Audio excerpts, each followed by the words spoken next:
We are ready for the start of the HSCC Thundersports. Across the line they come. It has just started raining. Oh, this is going to be really challenging for them.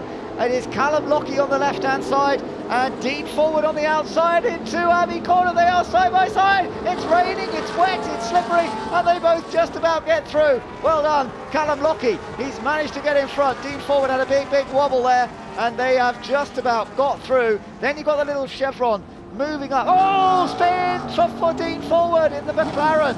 So hard getting out there with this rain shower appearing out of nowhere. Absolutely, yes, and it was amazing that we hadn't had any spins earlier on than that, because the rain has really come in heavily. But Dean Forward it was, and you can see now the sheen on the track already, and a little bit of spray coming up, and this will give the smaller engine cars a chance. But it's the hugely experienced Callum Lockie who leads in the vast McLaren 717, and then in second place is Ed Thurston in the light blue chevron, and tippy-toeing down. I think we've got a red flag. Yes, we have.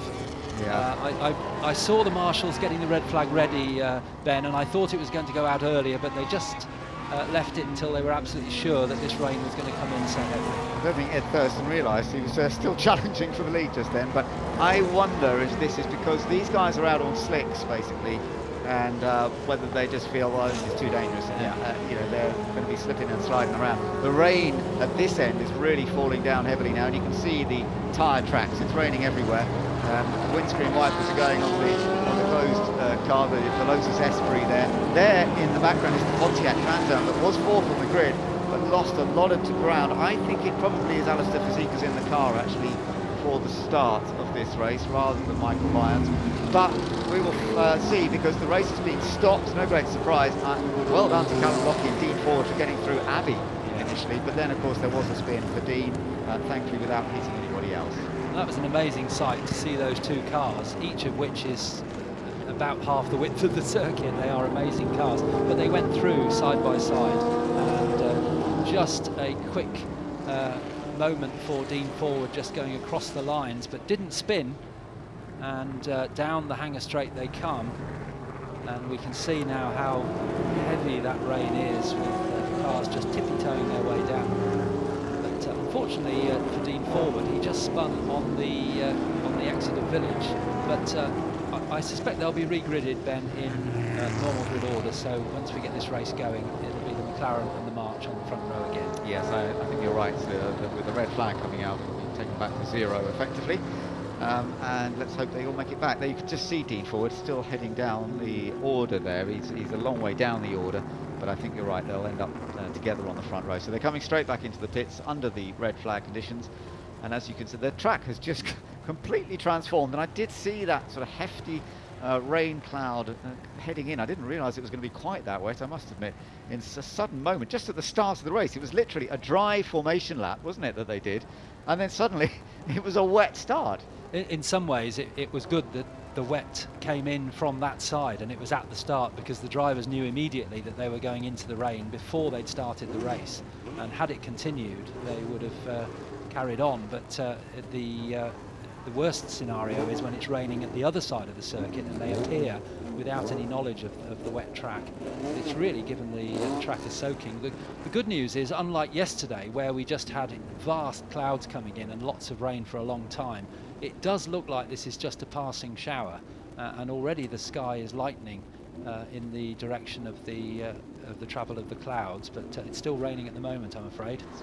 We are getting ready for a complete restart and effectively an all-new race in the HSCC Thundersports here at the Classic at Silverstone, and we've got another head-to-head battle between Callum Lockie in the blue number 3 car and Dean Forward in the orange McLaren car number 8. They are going to be side by side as the race gets underway. Ed Thurston in the chevron right behind them, the little baby chevron. The race is about to start, and Callum Lockie takes it from pole position, but Dean Forward's going to attack again, I'm sure, as they head up towards Abbey Corner. Once again, Callum Lockie's got the advantage. Dean Forward tries to cut in. Oh, and Dean runs a bit wide, had to back out of it. And again, that's given Callum the advantage.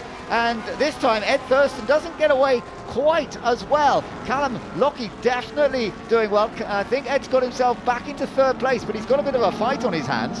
He has indeed, yes. He's being challenged on the inside by the Royale, I think it is, of Rob Wainwright, who's come up from the third row, and the Pontiac has dropped back from its position on the second row, but it's Callum Lockie who leads down the Wellington Straight for the first time. In second place in the background, we'll see shortly, I think, the orange McLaren of Dean Forward, but there's a lovely shot. Oh, it's Tony Sinclair who's popped up. So Tony, who started in 5th place. Yeah, I was wondering which car it was that had started so well. It's Tony Sinclair, according to the timings. Yeah, it is the black car. Yeah, absolutely. Tony Sinclair has come through, but it's Dean Forward in second place, then Ed Thurston, then Tony Sinclair. Oh, that's a good start. There is Tony in car number 85. He was an additional entry, actually. Great to see him racing again. I've seen him race over many years, knew him a long time ago, and he's attacking, trying to get past the Chevron, and I think he's through on the inside. So, yeah, Tony Sinclair really doing a good job up into that third position now, and chasing after the two mighty Can-Am cars of Callum Lockie and Dean Forward. All of them, of course, trying to get used to the track conditions because they're now on wet tyres. Originally they were on slick tyres, and now they're getting a feel for just how slippery the surface is. But as you can see, it's not as wet as it was earlier. Bit of spray coming up off the back of Callum Lockie's car, but nothing like as much as we saw during qualifying several races yesterday. And it looks fairly dry at the section between Woodcote and Beckett's because there was no spray being thrown up at all there. And we're told that Greg Thornton had a spin at Village as well, so it's still slippery in that section of the circuit. John Burton's dropped back as well. He's suddenly going down the order. I think there must have been a mistake from him as well. He's dropped down to 15th position according to the graphics there. Callum Lockie is our race leader with a gap of 1.5 seconds over Dean Forward, with Tony Sinclair in third place, then Ed Thurston in fourth. The rest of the goals, somebody heading into the pits. Now that's interesting. I wonder if there's somebody going to be switching on to slicks. So if you're going to do it, I suppose you've got to do it early, otherwise it ain't going to work. I didn't quite see who that was. It may be a problem with the car. Oh, it is John Burton, and actually there was a problem, I think, for John, so it's more likely that that's an issue for John, that he's come back into the pits.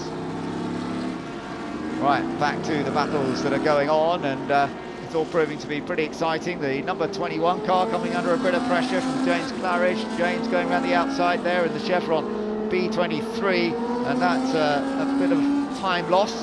But Robert Parker in the number 21 Osella, there's a very distinctive looking car, losing a position, but still in the battle, still in the race. Callum Lockie trying to open up the gap up front.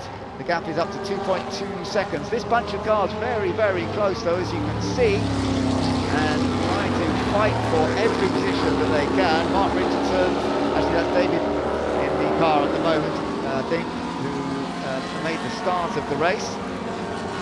Making up a few places. The track definitely getting that little bit drier as the race continues. And those wet tyres are going to be taking quite a lot of strain in the latter part of the race. Still over half an hour to go.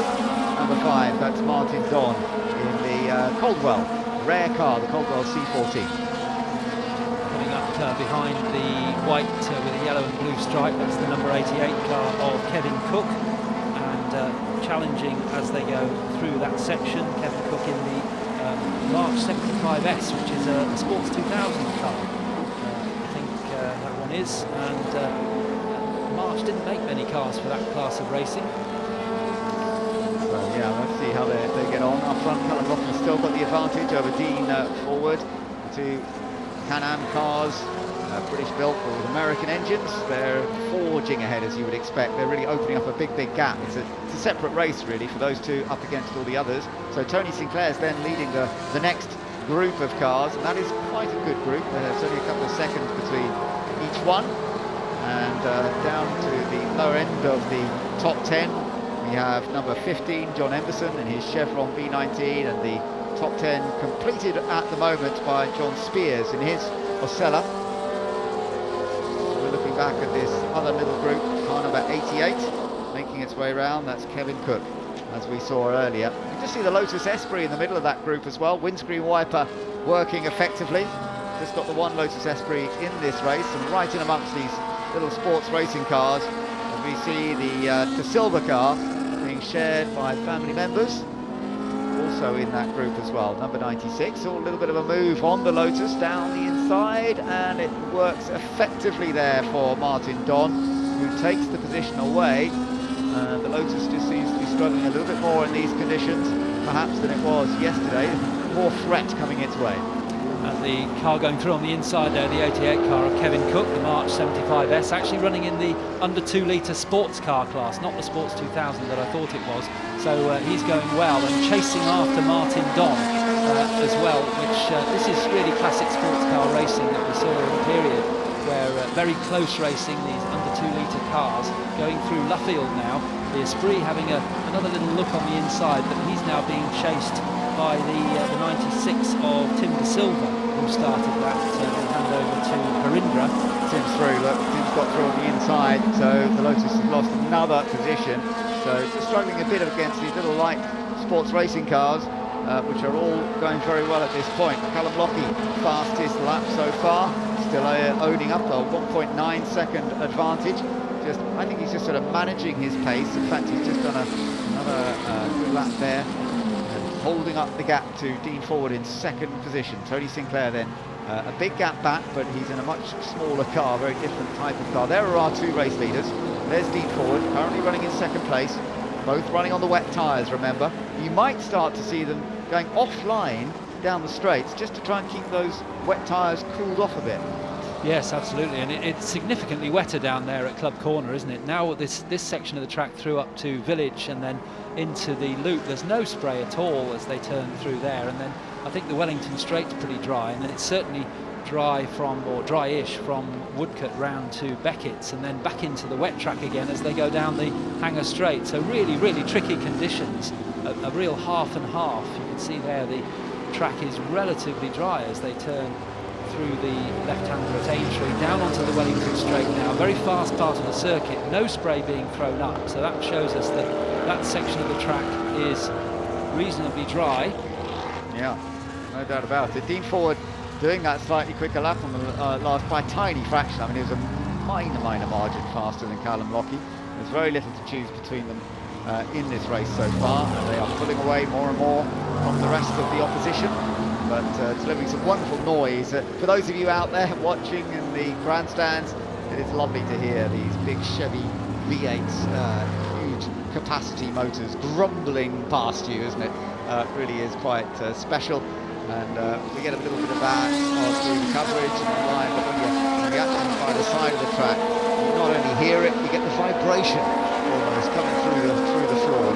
Oh, a bit of a mistake there. That went a little bit wrong for Tim De Silva. And he's lost that place again to the Lotus Esprit, hasn't he? Greg Caton, who's nipped back through after Tim De Silva went wide.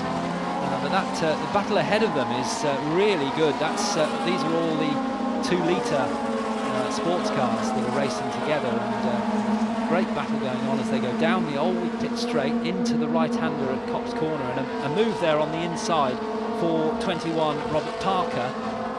So he gets through. I think he moved up a place there. That'll put him up to 11th. Okay, so we're seeing a few changes here and there, and generally pretty well-behaved racing, considering it's pretty damp out there. And although the track is drying up, just up that section of Beckett's is looking the more gloomy actually at this stage. Hopefully it's going to stay dry for them. You can see running a little bit wide, Lotus Esprit, Greg just running a slightly different line to some of the others. Bit of spray still being kicked up down one side of the Hanger Straight. And we've got a good little battle going on here. Look, 2 abreast, nearly 3 abreast, nearly 4 abreast as they head down towards Stowe Corner, and then everybody slotting into position, but it's close. And sometimes the wider line, when it's got this dampness, actually gives you a touch more grip. So people are playing around with slightly different lines through the corners at the moment. Up front, the gap is still just 2 seconds between our main contenders in the Can-Am cars. Remember, there will be pit stops coming up in this race. Ooh, people running a touch wide. Pit stops and handovers to some other pretty rapid drivers who will be coming back out. Michael Lyons will be coming back out in the Pontiac Trans Am at some point, but his car has dropped away quite a lot now, I think, down the order. Yeah, it's down in 28th place, so that's going to give Michael a bit of work to do. And still this The 2 litre battle goes on into the loop, and just ahead of it are 3 cars also battling in the same group of cars. So we've got a really cracking midfield battle here. This is for around 11th, 12th, 13th and onwards as they come down the Wellington Straight. A car off. That's the 112 Peter Holford Chevrolet Corvette. Now, he had problems in qualifying, didn't he? I think Ben? He pulled off in qualifying as well. That does look more like it's gone off rather than pulled off. Let's have a look. Oh, there was a wobble there. And then what happened? Oh, that's a bit strange. It looked like a brake failure or something to me there. Ouch. Oh, it's done a fair bit of damage. What a shame. That's painful, isn't it, to see in the beautiful Chevrolet Corvette. I think it looked like something broke to me, because there was that it was a big twitch under braking. Whether brakes failed or something broke when he actually hit the brakes, I don't know, but poor chap ended up hitting the barrier. There is the Pontiac Trans Am actually being lapped. So that car started in 4th place, the red Pontiac, just been lapped by Callum Lockie, and it looks like we do have a bit more rain around, I think. I can see some more windscreen wipers going. Where we are, it's not looking that wet, but I think there are some areas where we might. Yeah, it is just looking out of the window. We've definitely got some rain in the puddles around us. You can see it on the lenses now of the cameras as well. So staying on wets has proven to be the right thing. Yeah, it's very difficult to choose, isn't it, in these conditions? Is it going to stay dry? Is it going to rain again? And you said earlier, the safer option is to go for wets and try and get them to last for the whole race distance as they go through Brooklands into Luffield. Some traffic now for Callum Lockie to deal with. He's very capable of doing that. He's got the power as well to do it. Makes his way past one of the chevrons and out onto the old pit straight. And shortly we'll see the orange McLaren in the background, that of Dean Forward. He's now got to deal with the chevron, which he does, and makes his way into the right-hander at Copse Corner. Dean Forward still very much in touch, isn't he? And you have to wonder, I mean, Callum Lockie is super experienced and so is Dean, but how much are they saving in those tyres as we come into the area of the track that looks as though it might get a little wet? Yeah, it's very dark over at that section of the track, isn't it, over at Beckett? So, yeah, you've got to keep the control, you've got to keep the balance and know when to push, when to ease off. So this is still an open race, there's no doubt about it. They're coming up to lap Mike Fry now in the Lola T8690 that we saw in the pits earlier with the rear bodywork off, and when they were changing onto the wet tyres. And Kevin Cook's just gained another place in car number 88. Oh, it's very close between the leaders suddenly. They're going side by side. Oh, and Callum Lockie misses out, and Dean Forward goes ahead. Now, was there a problem for Callum? Suddenly, when he was behind the other car, he slowed down.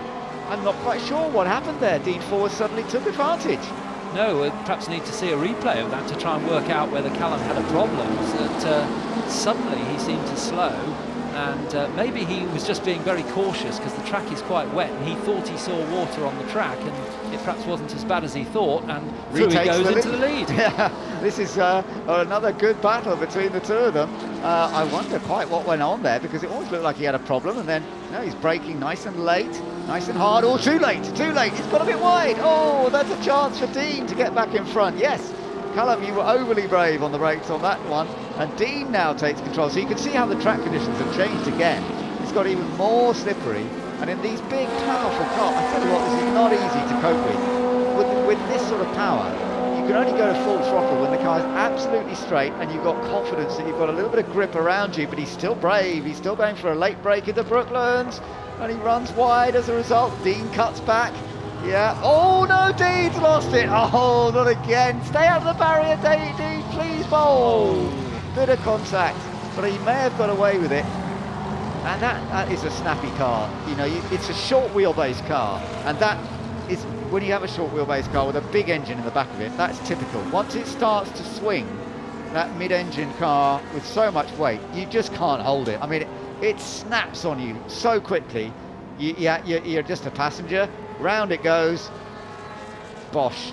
Yeah, it has damaged the right rear. I think it's damaged the rear wheel. It's not going to drive very smoothly, and I think sadly that's the end of the race for Dean. That's a real shame, isn't it? He was just trying to get through on the inside and get the advantage on the march as he went into Luffield, and just a little bit of extra application of the throttle was enough to spin him round.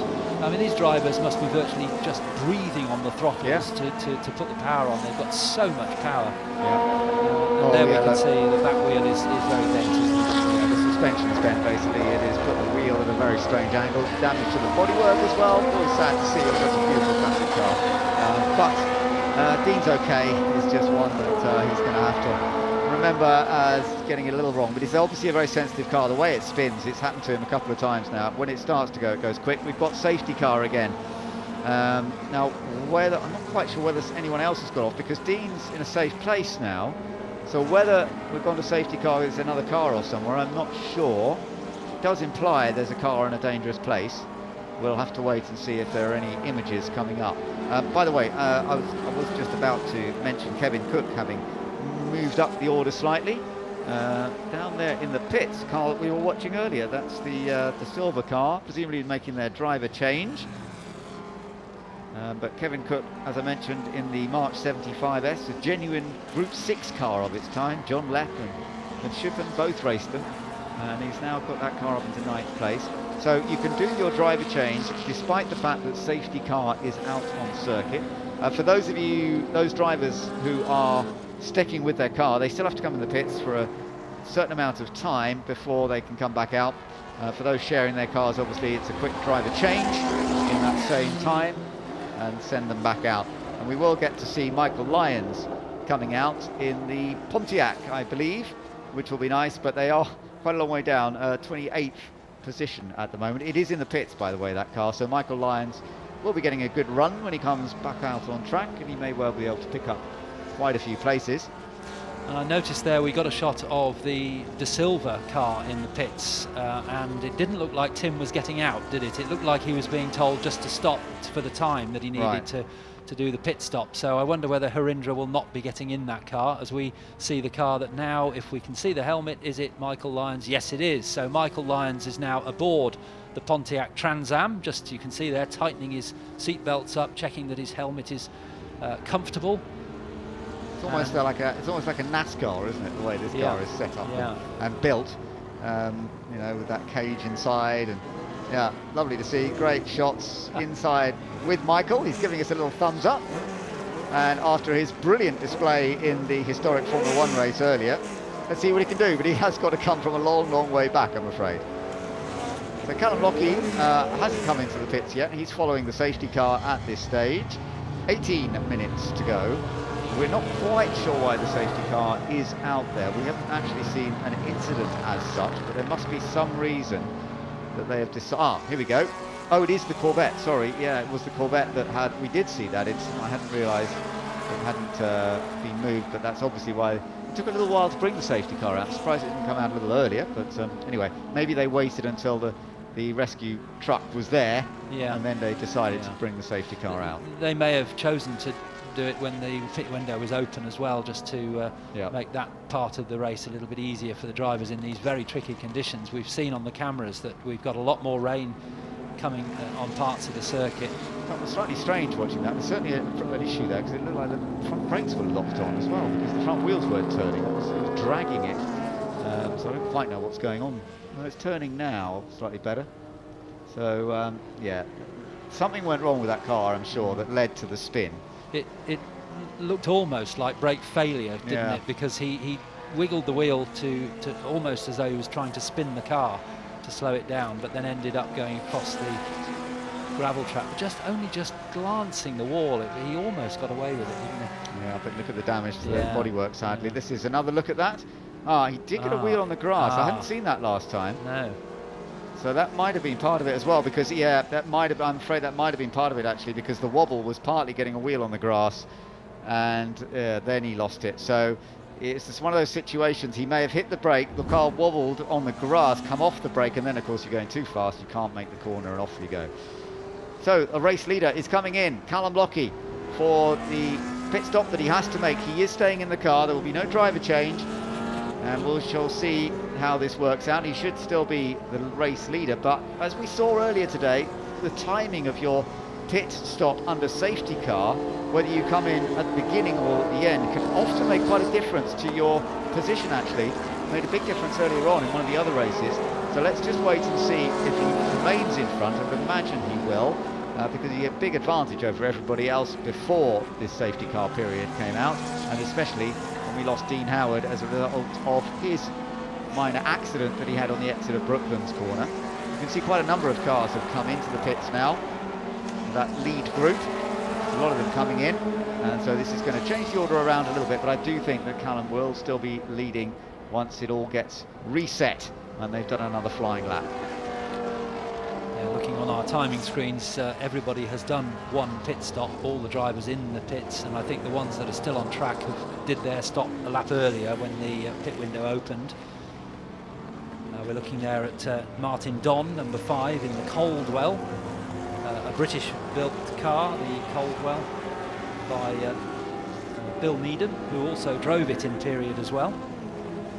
I'm waiting for that clock to tick away, watching it himself. It makes life a bit easier when you can see it. So there's Tony Sinclair. He pitted earlier, and Tony, yeah, everybody else is in the pit. So Tony made the earlier pit stop. Let's just see where he's going to be, because he's coming around the latter part of the lap now. I think Callum's still going to come out in front of him, but let's just see. This could be a good opportunity for Tony Sinclair. It does work to do the stop early, doesn't it? Yeah, he was the first car in of the lead group, a lap earlier than the Callum Lockie. So if he's going, yeah, look, Callum's just getting going. You can see on the right. So actually, I think Tony, he's taking the lead. Will emerge in front for now, and that'll be a good position to be in. So whether Callum's going to be able to close him up, of course, it should be closed up under safety car. They should all be bottled up together. In which case, you would imagine that Callum Lockie's car is going to have the pace to overtake, but nonetheless this is going to put Tony Sinclair in a lovely position for now. Well, Tony Sinclair's going through the loop, as we can see on our pictures, and looking out of our window, Callum Lockie has just come out of the pit lane, so he's a couple of corners behind, but they will close up, but there will be slower cars between them. Yeah, that's so a good Callum's point. got some work to do to get up to Tony Sinclair. Now let's just see, is that now looking at the order, so some others did stop early. Do you think some of them are now actually leading this race? So that could be that we've got the number 22 car leading. That's now Gwyn Pollard in that car. That's the Royale. Or did that stop earlier? Well, it's done the same number of laps as all of the others, so that could well be right. Yes. I think maybe it's that one that's now leading the race, number 22, then number 19, and then, there we are. Look, it's this group. In fact, his number, for some reason, you can see it's tucking down, but that's the race car that's now leading this race. So Tony Sinclair's actually in 3rd place, so this safety car has made a difference. There's no doubt about it. Gwyn Pollard, who's now in the Royale RP617, is now leading this race. 2nd position for the number 19 machine. Chris Porritt now at the wheel. It was Ed Thurston, remember, earlier on when he was challenging, particularly on the initial start. He was very rapid in the dry, but it's now his teammate Chris who's driving. Then it's Tony Sinclair who is behind them, and then in 4th place now is number 88 car of Kevin Cook, that March 75S that we mentioned, and I think he is in that little group. So we've got quite a different turnaround here, as we will wait to see how Callum Lockie is able to fight his way back through the order. Pit window closed, and the safety car coming in at the end of this lap. So we'll be going back to racing pace. Callum Lockie is quite a long way behind, isn't he? Because you saw him when he came out of the pits. He's got a lot of work to do here. Yeah, he has. He could be up for a very different result. Right, here we go. Ready for the restart. Safety car is coming in, and this time we've got a bit of a turnaround. No doubt about it. Gwyn Pollard is now leading the HSCC Thundersports race with 11.5 minutes to go, being chased by the Chevron B19 of Chris Porritt, then Tony Sinclair in the Lola T292 in 3rd position. These three are up front, and Alistair, I know you're looking out the window to see where Callum Lockie is. Have you seen him come past yet? No, he hasn't appeared, and the whole of the Hamilton Straight is clear now. No cars on it. Change up front, and it is the number 19 that goes ahead. So a change as Chris Porritt takes the lead. And Callum Lockie has just come out of Club Corner. Wow. He can only start overtaking now, of course, because he was still under the yellow flag until the start line. Lockie comes charging up on the inside of Chevron and just squeezes through. Meanwhile, Tony Sinclair's going to take the lead, so Tony is going to get back in front here. In the number 85 car, it is now Tony Sinclair who leads this race, and he's got to keep on pushing because we'll see Callum Lockie charging up through the order in that mighty powerful march, but with only 10.5 minutes to go, he's going to have his work cut out, even so on a tricky, slippery surface. Well, Lockie had got past all of the slower cars that he was stuck behind under the safety car, and so he has a completely clear track in front of him. However, he's a long way behind the leaders. He's got to make up all that time before he can challenge. So we've got a great battle going on for the lead, with Tony Sinclair, as you described, coming through to take the lead from Chris Porritt, and then Kevin Cook and Gwyn Pollard in 4th place. Yeah, so it has it's a complete turnaround in this race. We are seeing some fun and games, and waiting now to watch Callum Lockie, and that's going to be fun to see if he's going to fight his way through the order. First, we'll keep an eye on the sector times as well. He's a little quicker in the first sector, but not much. Of course, he only just got up to speed, and the other problem is that he's got to get through these slower cars and carefully make his way. Do see that car number 10, which is not actually one of the cars up at the top end of the order, well, actually reasonably, he's in 6th place, car number 10, that's Nick Pink. He's got a penalty for too short a pit stop, so he's got a drive-through penalty. If you don't execute the full length on your pit stop, it's a big penalty, it's a drive-through which pushes you right back. And we can see now the very obvious numbers of Callum Lockie. Number 3 comes down in the march into Stowe Corner, and he's having to control that car on the throttle and the steering and probably the brakes as well, because the car is dancing around all over the place in these wet conditions. These wet tyres will be starting to cry enough now after nearly 40 minutes of racing as we come through Club Corner, and he's just drifting the car through on the power, and then he'll be onto the Hamilton Straight, and we've got the leaders already past us, so Callum Lockie's still got a lot of work to do. Here he comes out of the Merc up towards Abbey.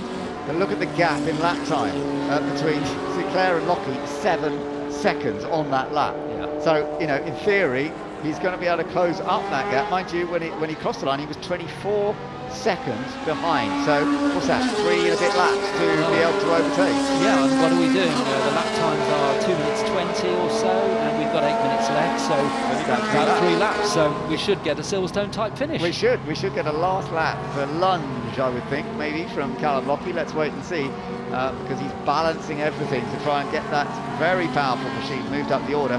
Nick Pink's moved up, but unfortunately he does have a penalty.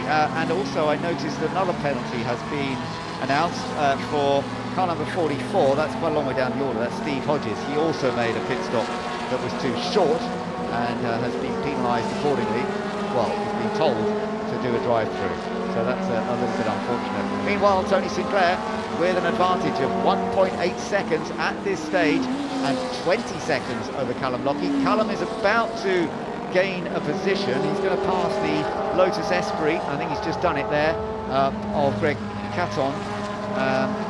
Yeah, is he there? No, that isn't correct. I think he's already passed. I think already got through. Yeah, the times on the screen are slightly behind. Yeah. And he's already got through. Such is his speed. He's charging through the field. But I'm interested to see the gap between the leader and Lockie at the end of this lap, because that will tell us whether he's made up another 7 seconds as he did on the previous lap. Yeah, well at the moment the graphics are showing, yeah, that's still a little bit delayed. We haven't got the fully up-to-date graphics just yet to show us exactly where he is. Just going past the number 51 car, Julian Maynard, but that's a lapped car. But he is moving up, isn't he? 18 seconds is being shown now as the gap.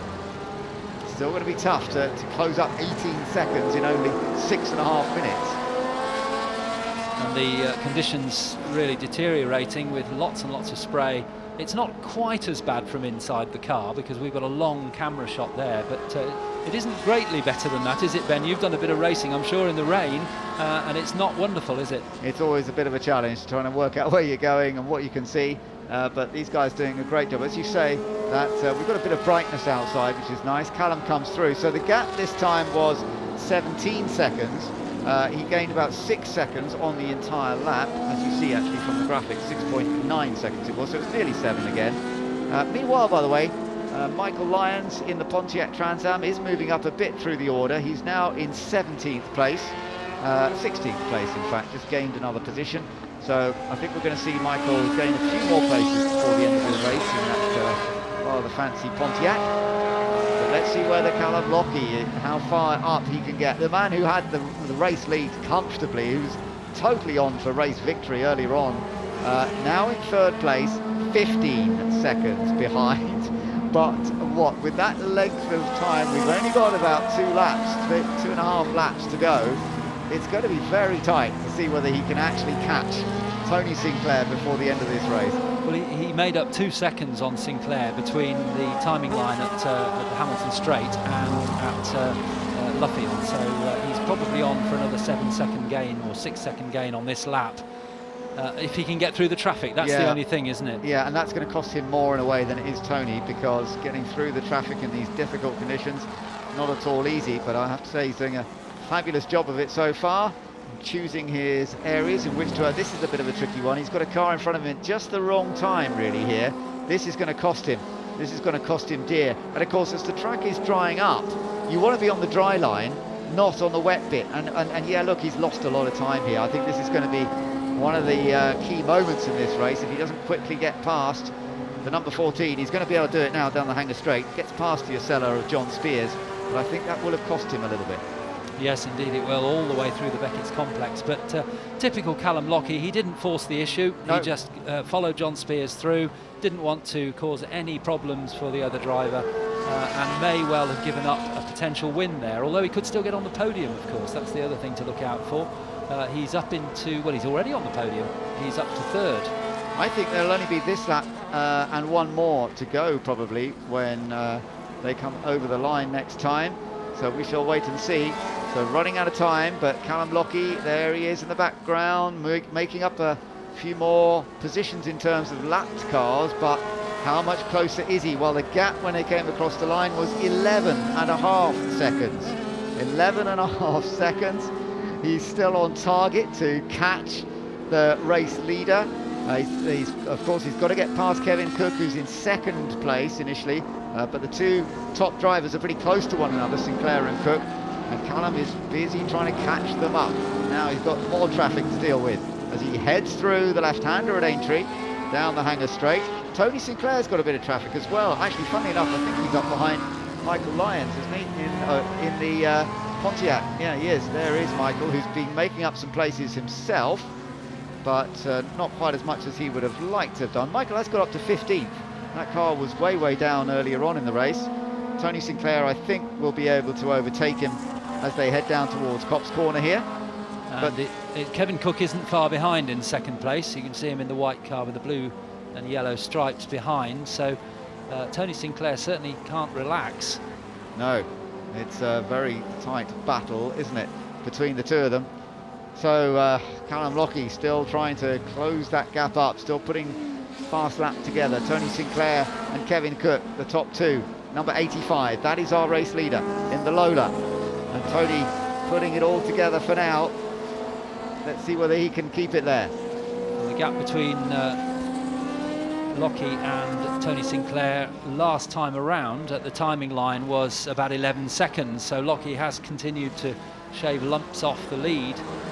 But difficult to pick out. There's Lockie at the top of the picture. So now we've got both first, second, or all three, first, second and third in the same shot, with Lockie coming down into Stowe Corner through the gloom. Look, the gap's come down to 4.2 seconds. We're going to get one more lap. Looking at the way the clock's ticking away here, they will definitely be on a final lap after this one. It will go to 0, and then that is the end of the race when they get to the checkered flag. So just one more lap for Callum Lockie to try and close up that gap. Let's see what the gap is as they come over the line. Last time around, as we saw, it was a bit of a gap. Now it's down to 6 seconds. Oh, still a chance for Callum Lockie, but he's got to get on with it here, because we are, I think, on the final lap. Yes, indeed, and he's got so many cars to pass. He's just about to come behind Michael Lyons in the Pontiac. Then he's got the unusual car of Greg Thornton, the McKee. And then he's got Lyons, he's got the McKee, but he's still got 2 more cars to get past in the next section before they go down onto the Wellington Straight, where he can really open up the taps on the march. There's Tony Sinclair, he's down the other end of the Wellington Straight. Callum Lockie has been gaining 7 seconds, 6 seconds, but this last couple of laps, too much traffic, it's been less, but there he is in the background. He can see the race leader now. He can also see the second place car, which actually he will be on terms with any moment. Kevin Cook in the white machine, he will actually be onto him almost immediately, won't he? Yes, he will, as they come round Luffield. Tricky section of the circuit. Callum going very wide on that wet line, and now out across the old start-finish line on the old pit straight, and we can see there the leader. Then we can see the second place car in the background in the murk, and then we can see Callum Lockie almost caught now. And will he go through? No, he doesn't go through at Copse Corner, but he's going to have a go as they go up the hill towards Maggots and Beckett's. It's going to be close in the finale here. We're on the last lap. Look at the clock ticking her down. We're almost at 0. This is definitely the last lap, and Callum Lockie's got himself into second place. Right, he's there in second. Now he's going to go chasing after Tony Sinclair, but there's only about 2/3 of a lap to do, maybe less, of this Silverstone track, and Tony Sinclair may be able to hold on for victory. Let's find out. The black car, Tony Sinclair, number 85, is the race leader. It's the big number 3 car that's on the chase with huge amounts of horsepower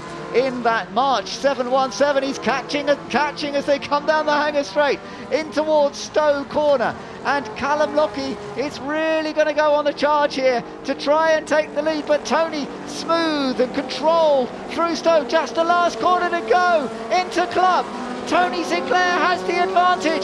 Can he hold on the exit though? That car number 3's got so much power. They're coming up to the checkered flag. Tony Sinclair, I think he's going to do it. Across the line they come, and Tony Sinclair wins by 0.3 of a second from Callum Lockie. What a dramatic finish to this race. The HSCC Thundersports, we've seen everything in this race today. Wet conditions, dry conditions, race stop, changing tyres, chaos up front and behind, and Tony Sinclair has delivered a brilliant performance to win by 0.3 of a second.